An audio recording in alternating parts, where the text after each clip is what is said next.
Hello and welcome to today's episode of Spec Stepping. Today we're going to step through this CSS typed object model API. And so here I am, I'm on the Mozilla Developer Network, which you've seen me use quite a bit. I love their site and it's uh, very nice to use from a documentation standpoint, and they have a lot of neat features on it. But basically here, as I scroll through this a little bit, let me just explain because you can read this on your own, and then I'll go to the demo, what this is. So prior to this API, what we had to do if we wanted to programmatically interact from JavaScript to the CSS, we had to do it with using strings because we'd grab the values of the CSS styles, which come across as strings. And then we had to do some sort of string interpolation, manipulation, what have you, to basically go through it and grab the value and maybe do some math and then put it back into a string value and update it. So for example, let's say you had something, an element that was 25 pixels in width, and you wanted to change it programmatically to 50 pixels in width, so double the size. Well, when you'd grab the value would be a string that would say 25px, no spaces. So then what you had to do is you had to grab the 25 and parse that out of the and remove it from the px part of it. And then you would have to do some sort of math, either add 25 or multiply 25, what have you.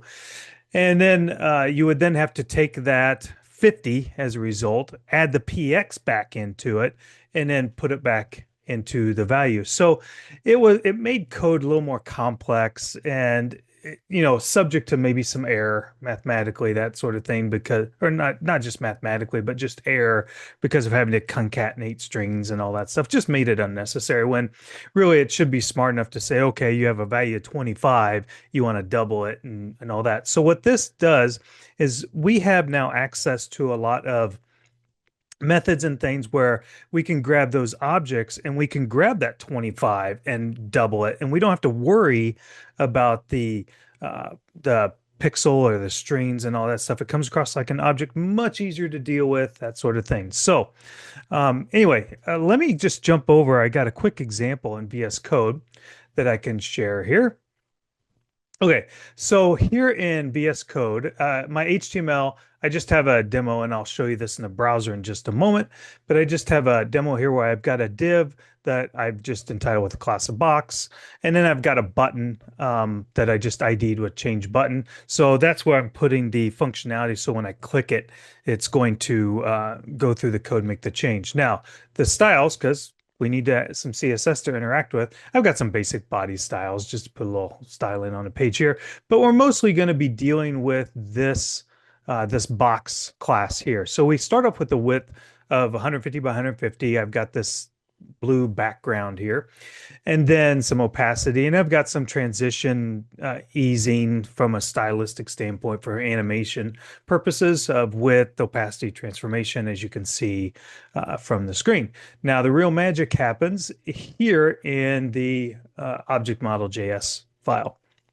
Now, I've commented this because I really want you to see kind of how it works.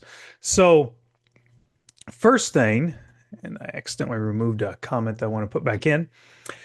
So we're going to wait for the DOM to load like is typical. And I grab that box and I grab the button. And so we can use it. And then I'm going to grab the style map. There's some methods in this API where you can grab the styles that are inline, or you can grab the styles that are externally through a file, a CSS file that's attached.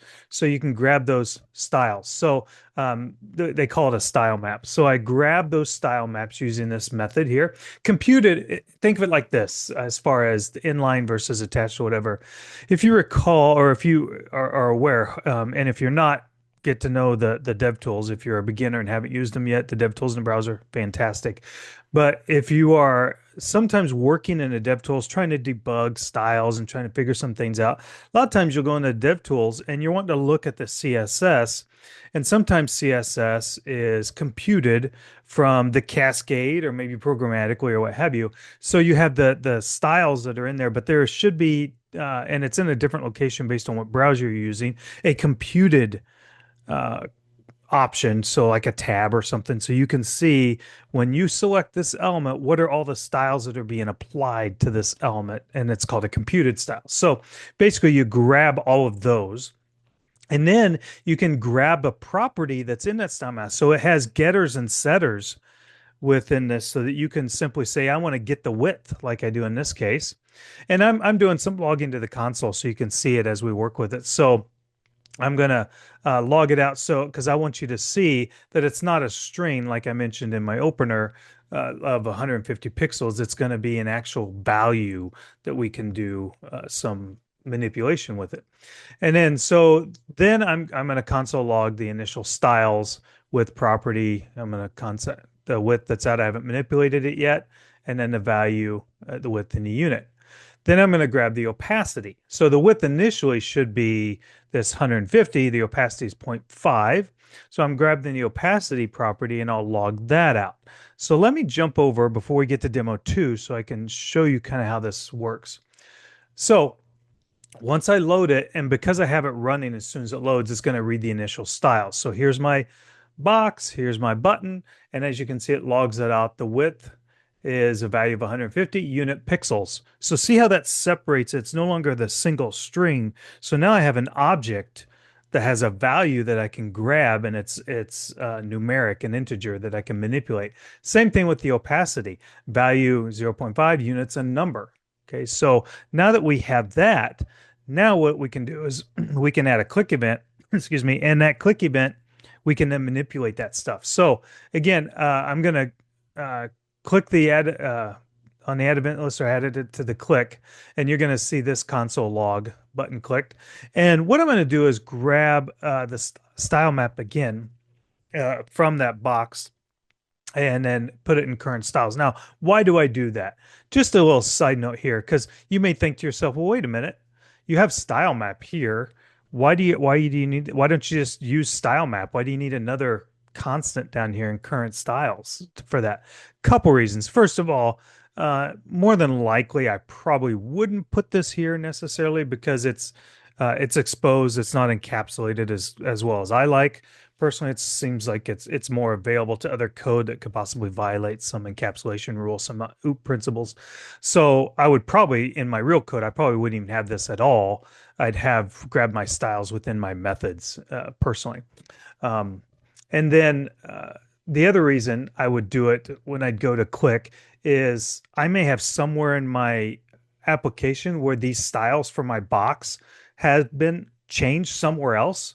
And I don't want to assume that my styles are the same throughout the life cycle of my application. I want to get what the current styles are. So I grab the current styles, and then here I'm manipulating the width. So I grab the current width, and I set the new width value. So because it's an object, I can now grab that value property, and here I'm going to add 50 to it. So if you recall, it is at 150, this value. So I'm going to make it 200.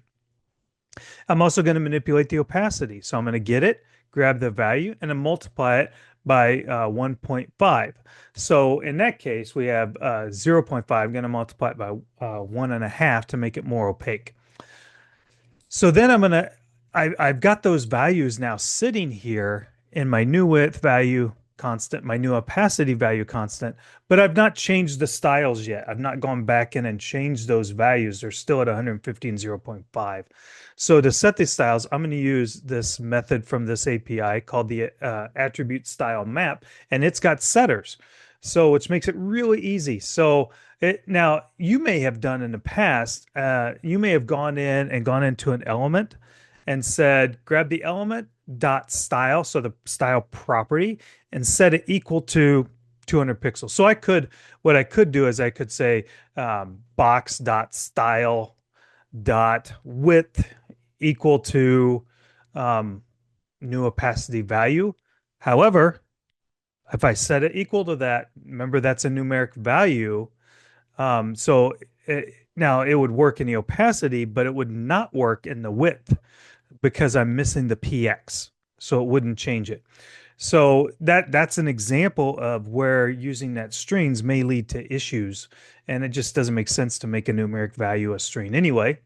I thought that for a while, but so here, and that'll still work, like I said before, the style attribute. But we can use these factory functions, and we can even set. There's a function called px. There's a function called number, and so that we can type them if we need to be, like I do here. So I say, okay, go into the style map and set the width, and I'm going to use px, pass that value of 200 that's sitting in the value of new width value, and set the width to 200. And I'm going to set the number of the opacity into the attribute of the opacity style. So I set that, and then I can also, like I have here, set the properties that weren't there before if I wish to do so. So I can go in and I can set the transform, and I can create a new transform value. I can basically maneuver it around if I wish to do so. And here I'm translating it 20 pixels by 20 pixels, and rotating it on a 45-degree angle on the axis. And then, so it's going to then log out the new width, the opacity, and the new transform property. So it's going to update this width, it's going to update the opacity, and it's going to add the transformation to right here. This transform property basically is going to change based on this. So if this works out, we should see everything being logged on the console here. And we should see this get wider, and rotate. And so if I click animate box, if it works, there we go. It got wider. And so it went to 200 pixels from 150. It went from 0.5 to 0.75, and it got a new transform property where it moved it 20 pixels and rotated it. Now, here's the question. What happens if I click it again? If I click it again, it's going to grab those new styles. So what are the new styles? 200 pixels, 0.75, and it's going to run through this all again. Take the width, add 50 to it. Take the opacity, multiply it by 1.5. Now, for a thing like opacity, at some point it's going to hit a wall, because 100, you can't go higher than 100%, realistically. So that we may put some checks in there, if equal to 1, that sort of thing in a production app. But then it's going to set it, and then it's going to set the new transformation value just like before. So if I click it again, see, width 250, opacity 1.125, new transform property. If I do it again, 300, 1.5, do it again, 350, 400, 450. As you can see, it goes on and on and on and on and on with the click. So this is a pretty cool API. Not that we can't do it like we used to do it by setting the style properties and stuff like that. This, I think, is just a cleaner way to do it. It helps protect against some errors and some bugs that we might find.